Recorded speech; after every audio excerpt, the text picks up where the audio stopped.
Alright, so this is an '08 GMC Yukon. It's the Denali. It's the big boy, all-wheel drive, and this thing has got a bad hub. I don't know if you can tell how much it's moving, but it's moving a good, I would say, 3/16 of an inch. It's pretty fried. Alright, so we're gonna get this little feller tore down. This thing gets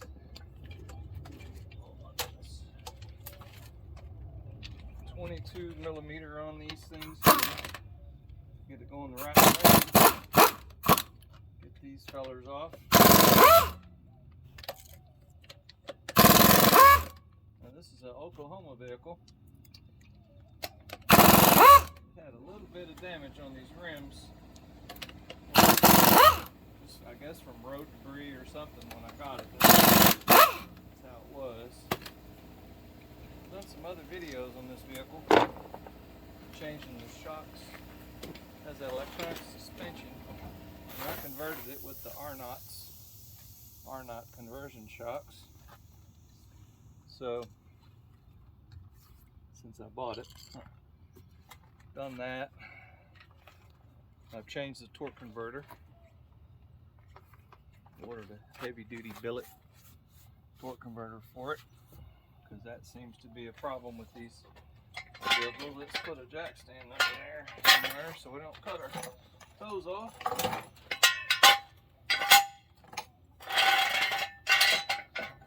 There we go. Alright. Alright, so we're going to take this tie rod end off with a 21 millimeter, and this vehicle has the original inner and outer tie rods on it. I've had it apart a couple of times.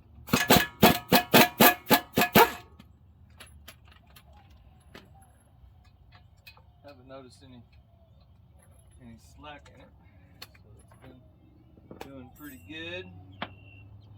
Shall we pop that loose? Screwdriver and give our brakes a little space. Whenever you mess with these brakes on this thing, on any vehicle, whether you're doing a brake job or not, you always want to check these. Make sure they move and they work, and that these boots are not fried, because if there's any problem with it, now is the time.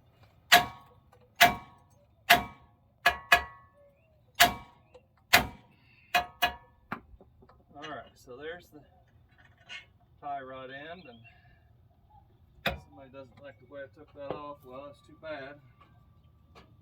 Do it all the time, so you can check this tie rod to feel it.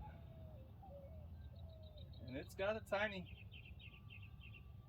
bit of movement in it, but I mean just a few thousandths. The inner is just about the same, so it's not worth messing with. So we'll do that. I have a homemade brake caliper hanger. I made this out of a tent stake because I can't imagine a tent stake using one like this. We've tried to use them, the ones that come with it, that come with the tent, and it's no good, man. We always just buy the big plastic ones, which we mess those up too sometimes, but at least you can find them out in the dirt somewhere. Alright, so let's see here. Oh, that's alright, so these two bolts for the brake that hold the brake caliper bracket on are 18 millimeter.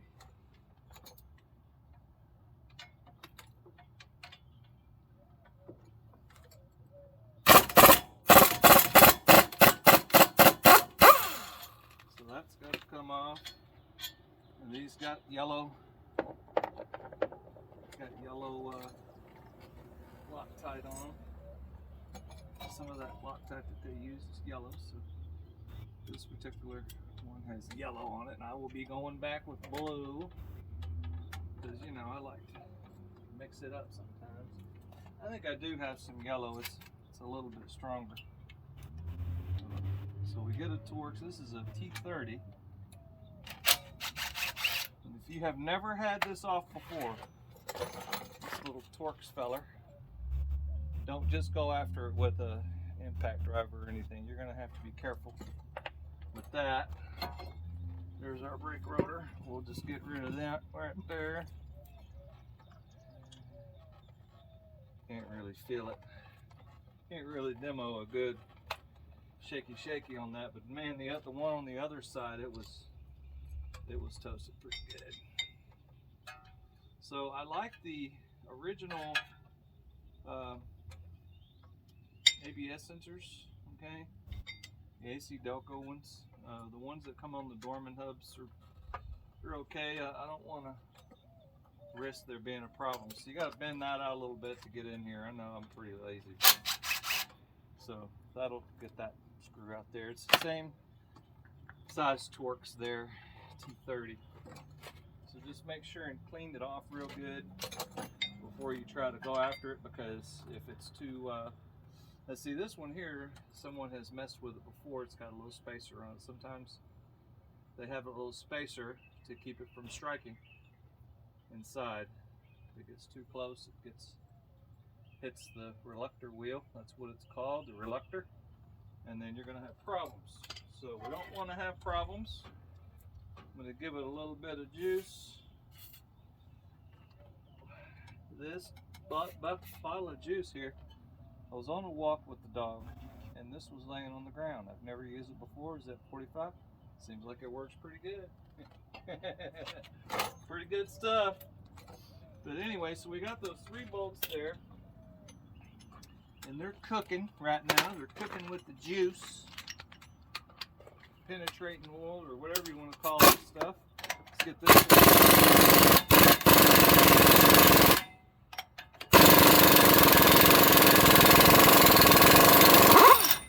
There we go. Welcome to Texas, because that's how it goes here in Texas. These things just come off.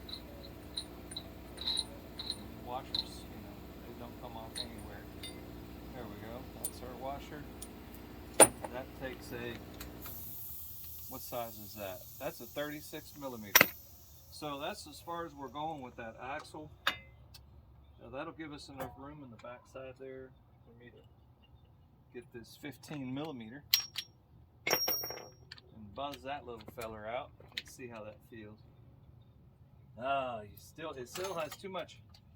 See, whenever the axle is engaged into this hub, it's difficult to feel how fried it is and how much, but when you're driving down the road, you can definitely hear it. All right, that's one. Let's see if that one. Just got to be careful. You don't want to get involved with that CV axle too much. They came out nicely enough. If you got a bunch of Loctite on here, debris on this, you're going to need to buzz that off with a wire wheel, because when you go back together, you want it to be nice and clean, because I'm putting blue Loctite on it. I don't care what anybody says, that's the way it is.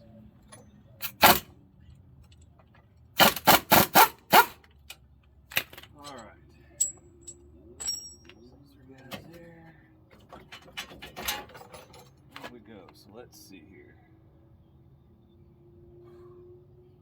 I don't know. The way it feels terrible, but I'm sure that the camera can't collect enough information out of that.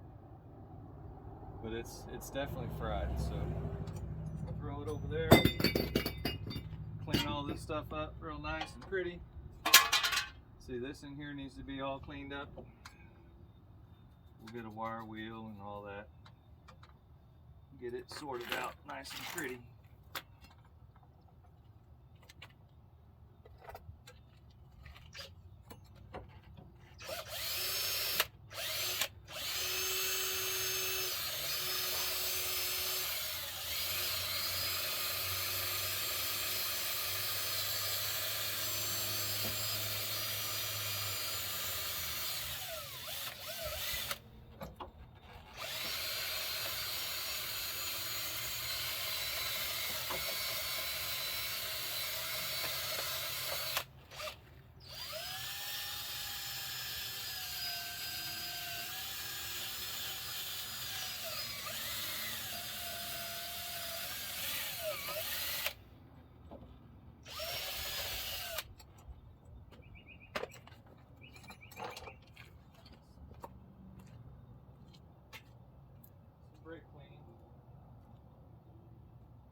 this off real good with some brake clean. Get it to the next step.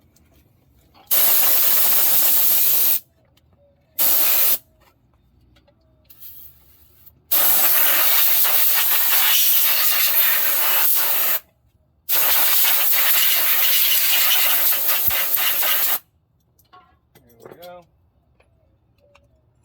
Got one of these silicone applicator things for disc brakes. I just put some of that on there. You put whatever you want on there. I don't particularly like to put axle grease or wheel bearing grease on this because it attacks rubber, and I know there's not any rubber parts here, but I just don't use it for a lot of that stuff. But I'll put it on this. Put this silicone here because I don't want any of this stuff to get all nasty and have problems. You put silicone or grease or whatever you want. Fluid film is good. I think I'm actually out of fluid film right now. So that has a lot to do with it. My method here. Alright, so I need to clean these 3 bolts here. These 3 bolts. There we go.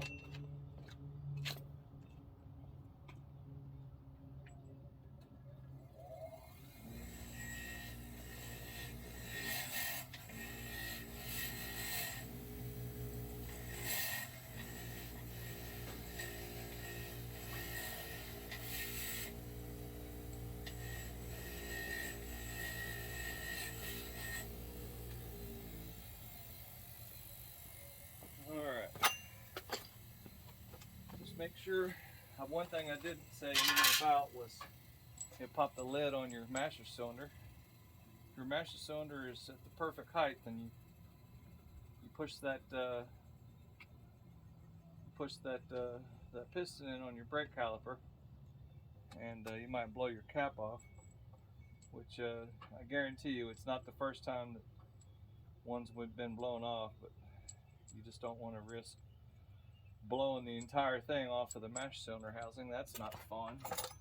So you get these 3 little fellers stuck in there like this. Everybody's happy. Bob's your uncle, all that kind of business. And get in there. There we go. Now you don't have to put these in first. I just like to stick them in there because this plate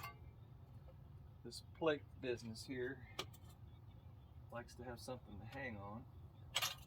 So that's nice, so you don't forget your plate. That's where the ABS sensor goes through this little slot right here, and the brakes are on that side. So it comes with an ABS sensor. I'm not going to mess with that one. The Dorman one. We'll just throw it over there with the other one. Maybe I'll use it on something else, but right now I'm not messing with it. So I'll have this one all apart.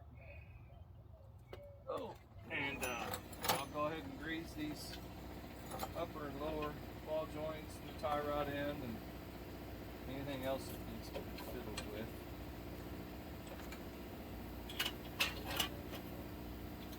Get those started. I prefer to get all 3 of these started before you start tightening and messing with things, because if it's cockeyed or having any kind of problem, you're going to be fighting it. We don't want to do that.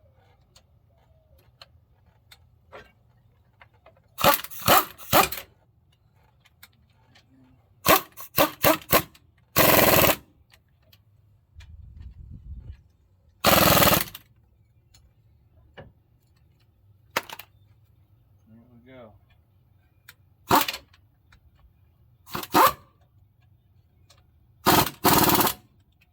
All right. There's that. Get this ABS sensor dealt with. Make sure it's nice and clean. Don't have any debris on it. Move it up a little bit.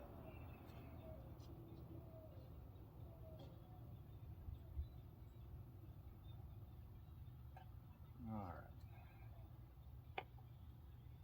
Slide this little sucker in there. There we go. Perfect.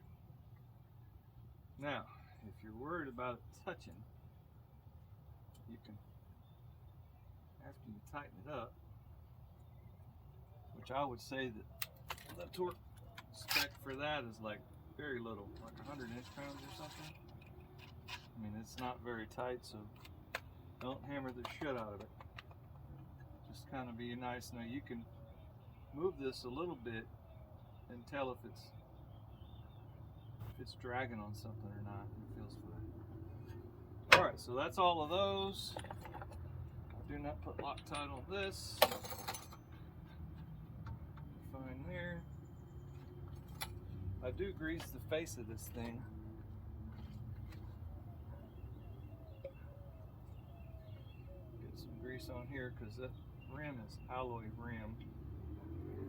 As soon as it hits this surface, it gets dissimilar metal corrosion. Now I know the brake rotor goes on first, but I'm just saying this part in the middle, it gets that alloy rim on it. So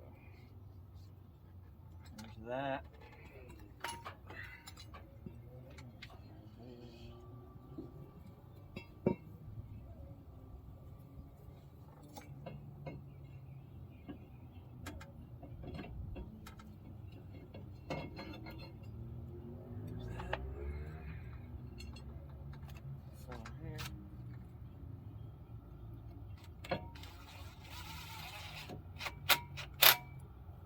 Go too hard on that one. Cause yourself problems. And this one's already been greased, so I'm not worried about that too much.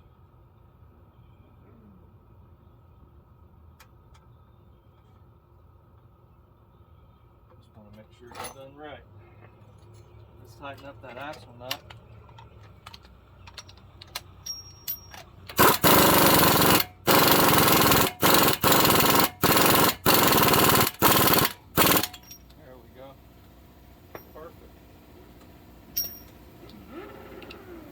Motorcycles are going nuts today. Oh.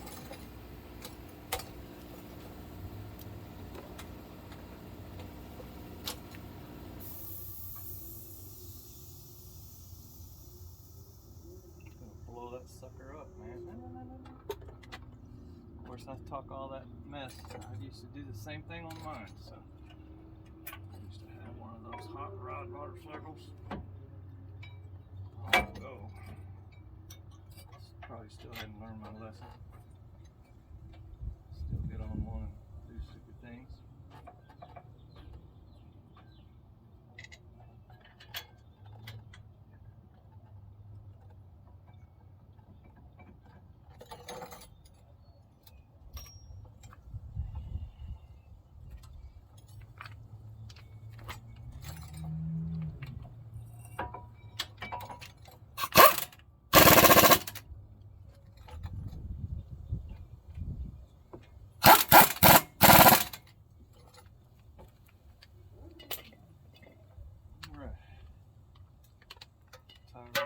Put on.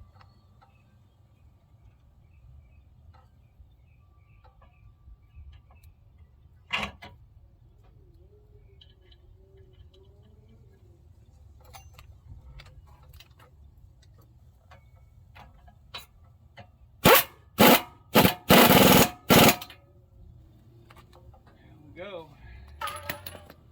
We're good. Just need to pump the brakes a few times.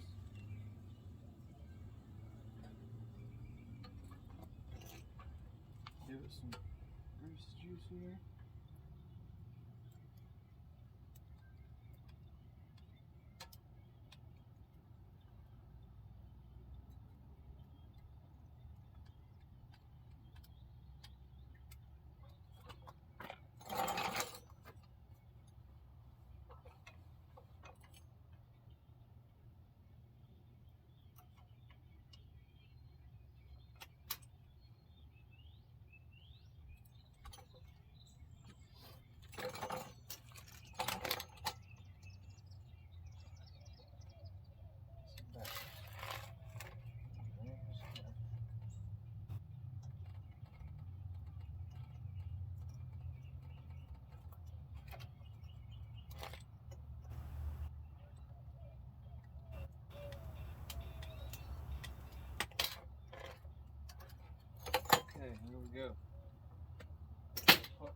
one.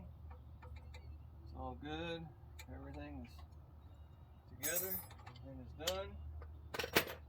Clean.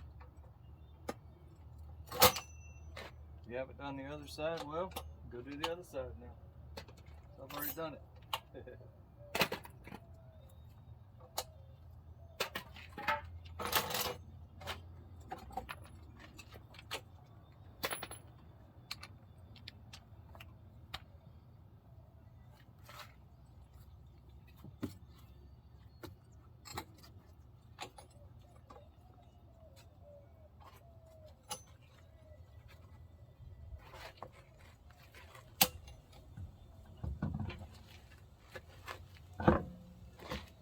Nuts tighten down to 140. I will get these with a torque wrench here in a bit.